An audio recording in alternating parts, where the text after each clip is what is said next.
নমস্কার। আরজি করে ঘটনায় আবারও একটা ভাইরাল অডিও, আর এবার তো বিস্ফোরক দাবি। এই ভাইরাল অডিওতে বিস্ফোরক দাবি করা হয়েছে। বলা হচ্ছে এই অডিওতে, যিনি বলছেন তিনি হাসপাতালেরই এক কর্মী।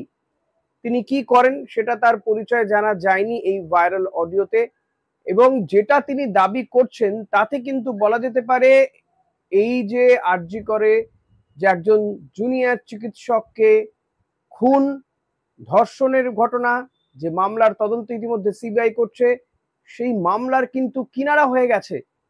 এখন দরকার সিবিআই কে এই মহিলাকে খুঁজে বার করা, তার থেকে সমস্ত কিছু তথ্য জানা।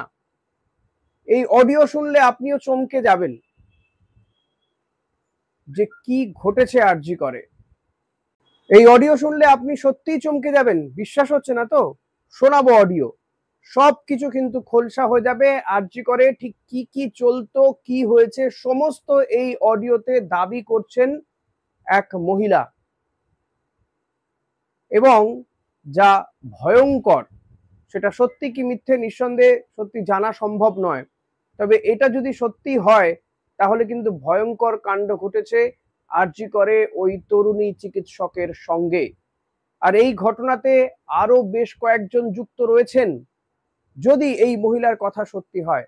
তাই ইমিডিয়েটলি আমার দাবি থাকবে যে এই মহিলাকে খুঁজে বার করা হোক, সিবিআই খুঁজে বার করুক।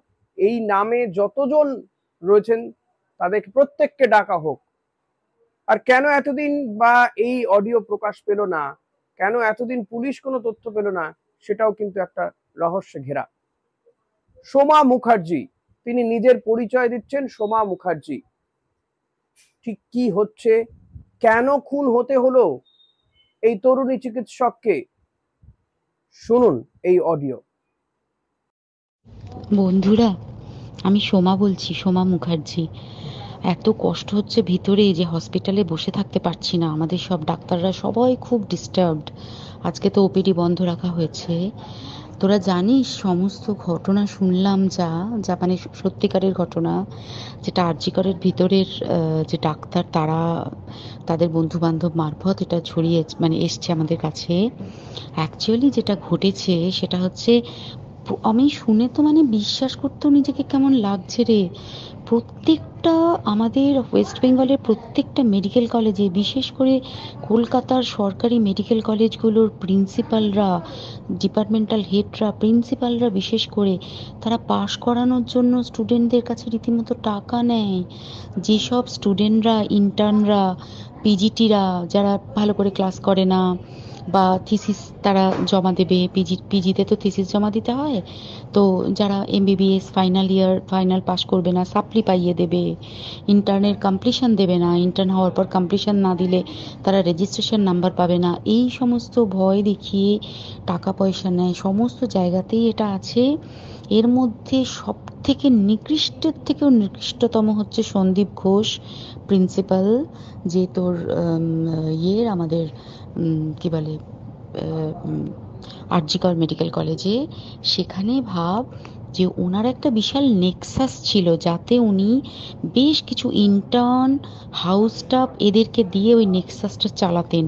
তারা ওখানে একটা সেক্স র্যাকেট চালাতো, তারা একটা ড্রাগ র্যাকেট চালাতো। ড্রাগ র্যাকেট মানে ওই যে ওটাতে বলেছে না, ড্রাগ মানে শুধু ওই হেরোইন আর ব্রাউন সুগারের ড্রাগ খাওয়া বা মদ খাওয়া নয়।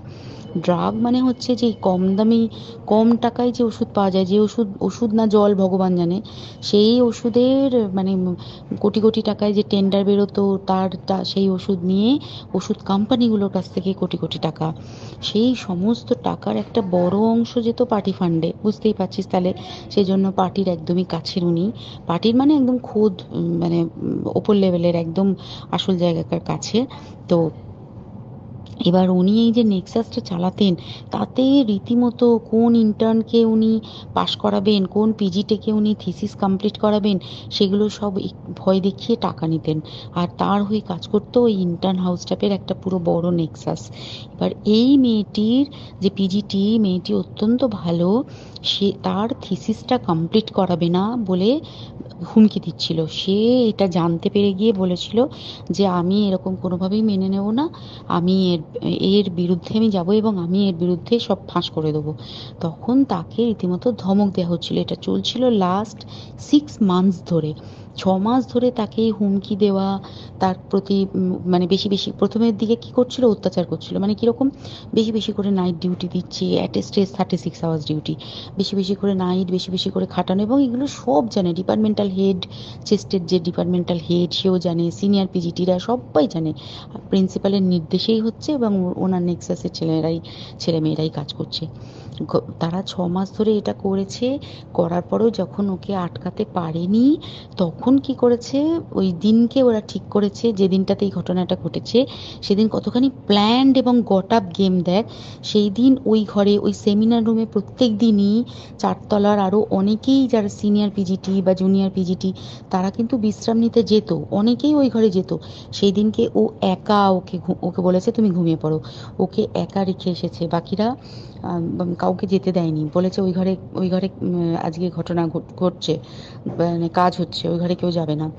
ওই ঘরে সেই দিনকে ওর সাথে যখন খাওয়া দাওয়া করেছে বাকি 4 জন, সেই 4 জনের মধ্যে একটি মেয়ে পর্যন্ত ছিল। সে কিরকম মেয়ে চিন্তা কর, এরা ডাক্তার না জানোয়ার জানি না, আমি জানোয়ার বললেও জানোয়ারদের অপমান করা হয়, কারণ জানোয়ার সমাজে এরকম কাজ হয় না। তো ডাক্তার না কি আমি বলতে পারবো না। সেই ইন্টার্ন মেয়েটি আরেকটি ইন্টার্নের গার্লফ্রেন্ড। তো তার সাথে ওই পিজিটি মেয়েটির প্রচুর ঝগড়া হয়েছে। ঝগড়া হওয়ার পরে তারা তো হুমকি টুমকি দিয়ে চলে গেছে, দিয়ে তারপর বলেছে তুমি ঘুমো। এবার ও তো আর জানে না, ভালো মনে শুতে এসেছে। তারপরে তারা গিয়ে মদটদ খেয়েছে, 7-8 জন মিলে চড়াও হয়েছে। এবং তোরা জানিস যে প্রথমে তার হাত দুটোকে দুপাশে 2 জন ধরে রেখেছে, এবং সেই কাজে সেই মেয়েটিও সাহায্য করেছে, ইন্টার্ন মেয়েটি। 2 জন ওকে পা দুটোকে টেনে জরাসন্ধের মতো ছিঁড়ে ফেলেছে, মানে ছেঁড়ার মতো করে টেনেছে, যাতে পেলভিক বোন ভেঙেছে, গলার বোন ভেঙেছে। মানে কি বিপর্যস্ত, মানে বিধ্বস্ত, কি নৃশংস অত্যাচার করেছে। ওকে উল্টো দিক করে শুইয়েছে, পিঠের ওপর দিয়ে বুট পরে হেঁটে গেছে, মাথাটাকে এমন থেঁতলেছে যে মানে স্কাল ফাল রাপচার হয়েছে। এই সমস্ত করার পরে শ্বাসরোধ করে তাকে মেরেছে। মেরে তারপরে আরো যেটা আরো ভয়ঙ্কর, যে একটা মৃত মানুষকে মিনিমাম ডিগনিটি দিতে জানে না। তারা নিচে এসে দেখেছে ওই সঞ্জয় তখন বসে মদ খাচ্ছিল অন্য আরো গ্রুপ ডি স্টাফদের সাথে। সঞ্জয় ছেলেটা হচ্ছে তার কাটা সঞ্জয় বলতো ওরা, ওকে বলে ফল গাই। মানে ওর একটু ওইসব আলুর দোষ আছে, ও যত্রতত্র যখন তখন প্রস্টিটিউট এলাকায় যায়। এবার দেখেছে যে একে দিয়ে যদি একটা রেপ করিয়ে দিতে পারি, তাহলে ঘটনার মোড়টা অন্যদিকে ঘুরে যাবে। এইবার ওকে বলেছে যা, সেমিনার রুমে তোর জন্য রেখে এসেছি, যা তুই এবার গিয়ে কাজ করে দিয়ে আয়। ও এসে ওই ডেড বডিকে রেপ করেছে, যাতে তার ভ্যাজাইনাতে সিমেন্ট পাওয়া যায়। তো এবার এই হচ্ছে, প্লিজ আমি নাম করে ফেললাম সব কিছুই। কতজন আমি যে নামগুলো পাঠিয়েছি, এই সব ডাক্তাররা, এরা সব জড়িত জানিস। কিন্তু কেউ কোনো প্রমাণ নেই, প্রমাণ লোপাটের জন্য সেদিনকে ওই ইন্টার্ন এবং ডাক্তাররা যে ওইখানের যে বাথরুমটাতে হাত পা ধুয়েছে, রক্ত ধুয়েছে, সেইটাকে সাত তাড়াতাড়ি প্রমাণ লোপাটের জন্য ওই দেওয়ালকে ভেঙে দিয়ে, তার মানে ওই বাথরুমের জায়গাটাকেই ভাঙতে হচ্ছে ওদের। ওখানে নাকি ওরা রুম বানাবে, কালকে দেখেছিস তোরা খবরে। আর বেশি বলতে পারছি না, মানে তোরা তো সবাই প্রোটেস্ট করিস, আমরা তো আমাদের দিক থেকে করছি, কিন্তু কিছুই হবে না, এই পোড়া দেশে কিছুই হবার নেই। শুধু ভেতরে ভেতরে গুমড়ে গুমড়ে কষ্ট পাওয়া। আর আগামী প্রজন্মের যে ডাক্তাররা বেরোবে, তারা যে ইন্টার্ন বা পিজিটি বা এই যাদের কাছে আমরা যাব ভবিষ্যতে, তারা কি ডাক্তার না কি আমি জানি না, কি নিয়ে তাদের কাছে আমরা যাব, আর কি করেই বা আমাদের পরের প্রজন্মকে আমরা সুরক্ষিত রাখবো।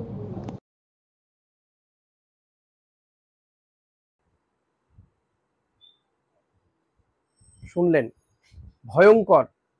যিনি নিজের নাম বলছেন সোমা মুখার্জি, তিনি বললেন, তিনি সবটা বলে ফেললেন, ঠিক কি কি হয়েছে, কেন খুন হতে হয়েছে আরজি করের এই তরুণী চিকিৎসককে।